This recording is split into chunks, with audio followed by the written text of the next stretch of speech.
Long before the Romans, and even before Alexander the Great, one dynasty of kings had the audacity to try and unite the entire known world. They built an empire that made everything before it look small, a superpower founded not just on conquest, but on revolutionary ideas about governance and even human rights. But that kind of ambition doesn't go unanswered for long, and it would drag them into a colossal conflict that would change the course of history forever.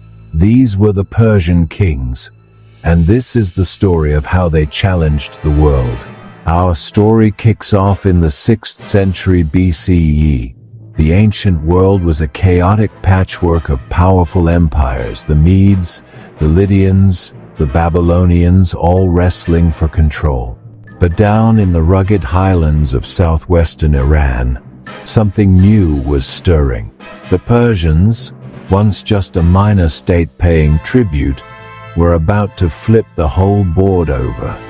And the man leading the charge was a name that would echo through eternity: Cyrus. Cyrus the Great wasn't just a conqueror, he was a visionary. Around 559 BCE, he began a rise so fast it would give you whiplash. First, he united the scattered Persian tribes. Then, in a brilliant strategic move, he rebelled against the king of the Medes, who, as the story goes, was his own grandfather. By 550 BCE, the Median Empire was his, and Cyrus had laid the foundation for a new world empire, the Achaemenid. But this wasn't your typical conquest. As Cyrus expanded his rule, gobbling up the fabulously wealthy kingdom of Lydia before setting his sights on the crown jewel of Mesopotamia, Babylon, he did something completely unexpected. Instead of leaving a trail of terror and destruction, he offered respect. When his armies marched into the great city of Babylon in 539 BC, there was no looting, no burning. Instead, Cyrus positioned himself as a liberator, claiming he was chosen by Babylon's own god Marduk to restore order. He even put this revolutionary idea down on paper, or, well, on clay. This policy was immortalized on an extraordinary object, the Cyrus cylinder. Inscribed in Akkadian, this small clay barrel declares that he allowed people who had been deported to return to their homes and rebuild their temples. For the Jewish people, who had been held in captivity in Babylon for generations, this was world-changing. It marked the end of their exile and gave them the freedom to go back to Jerusalem and rebuild their sacred temple. Now, historians are quick to point out we shouldn't call it a human rights charter in the modern sense, but the ideas on that cylinder were absolutely groundbreaking. It set a precedent for tolerance and multiculturalism that became the bedrock of Persian rule, allowing them to govern a mind-bogglingly diverse empire not just with an iron fist, but with a surprising amount of cooperation. Cyrus hadn't just built an empire. He'd created an entirely new blueprint for one. Cyrus's successors had that same fire and ambition, pushing the empire's borders to their greatest extent, but it was the third king, Darius the First, who truly got it organized. After taking the throne in 522 BCE amid some serious internal chaos, Darius proved to be an administrative genius. He made sure everyone knew he was the legitimate boss by carving his story onto a massive cliff face, the Behistun inscription. This monument, written in 3 languages, was the ultimate "I'm in charge" billboard of the ancient world, and it was so effective that it later became the key to deciphering ancient cuneiform. Darius knew that an empire this huge, the biggest the world had ever seen, couldn't be run by one guy. So, he masterfully divided it into provinces called satrapies, each run by a governor, or satrap. To tie this vast kingdom together, he launched an incredible infrastructure project, the Royal Road. This highway stretched over 1,600 miles from the heart of Persia to the Aegean coast. It was so efficient, with relay stations dotting the route, that a royal messenger could cover a journey that took a normal traveler 3 months in a mere 7 days. It was the circulatory system of the empire, supercharging communication, trade, and the movement of troops. With standardized money and a central government, the empire's wealth and power exploded. To show it all off, Darius began building a breathtaking ceremonial capital, Persepolis. Perched on a massive terrace, its palaces were a stunning blend of architectural styles from every corner of his realm, a physical testament to the empire's diversity. Its great halls could welcome thousands of delegates who came to pay tribute, their images immortalized in the stone of the city's grand stairways. But as the empire pushed west, it ran headfirst into a scrappy collection of fiercely independent city-states, the Greeks. The trouble started with the Ionian Revolt, an uprising by Greek cities in modern-day Turkey against Persian rule. The revolt was crushed, but Athens had sent ships to help, and that earned them Darius's fury. In 490 BCE, he launched an invasion to punish Athens, only to be handed a shocking defeat on the plains of Marathon. Darius wouldn't live long enough to get his revenge.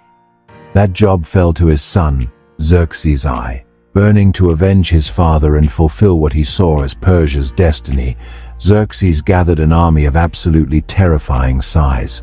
Ancient writers said it numbered in the millions. Modern historians think it was more like hundreds of thousands still, an unprecedented military machine. In 480 BCE, the Grand Army crossed into Europe. The gauntlet had been thrown. A small band of Greek states stood in their way. At the narrow pass of Thermopylae, a tiny force led by 300 Spartans made their legendary last stand. They held the pass for 3 days, bleeding the Persians before they were finally wiped out. The Persians marched on, torching the now evacuated city of Athens. Victory seemed certain, but the Athenian general Themistocles had an ace up his sleeve. He tricked the enormous Persian navy into the narrow straits of Salamis. In those tight waters, the Persians' greatest strength, their numbers, became their biggest weakness. Their ships were clumsy, disorganized, and the smaller, nimbler Greek fleet rammed and sank them one by one. The Battle of Salamis was a disaster for Xerxes. He fled back to Asia with much of his army, leaving his general to finish the job. But the tide had turned. The next year at Plataea, the rest of the Persian army was smashed, and the invasion was over. Xerxes' great challenge had been met and spectacularly thrown back. The ambition of the Persian kings had finally hit a wall.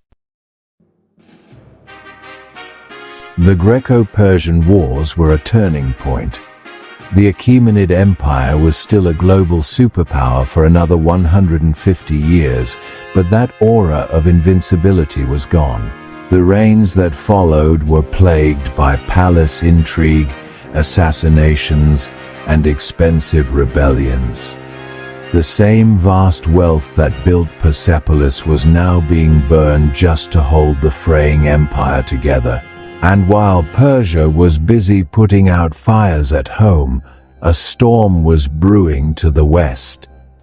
In Macedonia, a young, brilliant, and utterly ruthless king was watching. He had been taught by Greece's greatest minds, and he had spent years studying the tactics of his Persian enemies. His name was Alexander. In 334 BCE, Alexander the Great launched his invasion of Persia. In a beautiful twist of historical irony, he used the Persians' own magnificent road system against them, moving his army with incredible speed. He faced the Persian army, led by the last Achaemenid king, Darius III. and shattered it in two key battles, Issus and Gaugamela, even when he was completely outnumbered.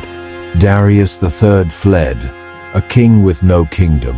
Alexander chased him relentlessly, seeing himself as the rightful heir to the Persian throne.